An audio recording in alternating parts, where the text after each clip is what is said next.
Binawian na ng buhay ang 7 taong gulang na bata sa Taguig City matapos maging biktima ng walang habas na pamamaril. Ang sospek isang suspendidong barangay tanod na kilalang sigaraw sa lugar. 2 iba pa ang sugatan din sa insidente. Humihingi naman ng tulong ang pamilya ng nasawing bata para mabilis na makamit ang hustisya. May report si Jam Sisante. Puno ng pighati ang bagong taon ng pamilya Diego dahil pumanaw ang 7 taong gulang na si Mark Angelo o Makmak matapos matamaan ng bala sa ulo. Walang habas daw kasing namaril ang isang suspendidong barangay tanod. Nagdiriwang raw noon ng bagong taon at ng kaarawan ang tatay ni Makmak sa labas ng bahay sa barangay Pinagsama, Taguig City kasama ang mga kaibigan nang lapitan sila ng suspect na si Raimundo Liza. Tila nakainom daw ito at nagalit dahil sa ingay ng paputok. Pinagdiskitahan daw ng suspect ang isa sa mga kaibigan ng tatay ni Makmak.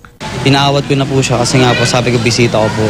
Tapos di ba siya nagpaawat hanggang sa nagpapatok ng baril. 2 pa ang natamaan ng bala bukod kay Makmak.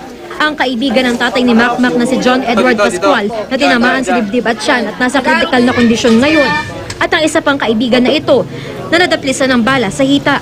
Yung pagputok niya is parang kalat-kalat, kaya nga po siguro ako nadaplisan. Yun po, tapos po, nataranta na po kami.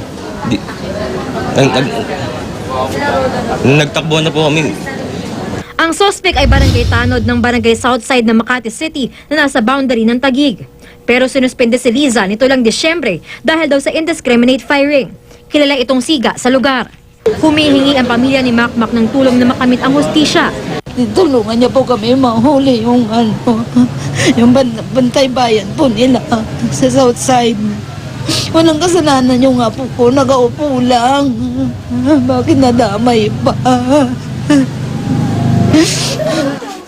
Magkakaroon ng joint investigation ang Makati at Taguig PNP sa pamamaril habang tulungan din sila sa paghahanap sa suspect. Jam Sisante, GMA News.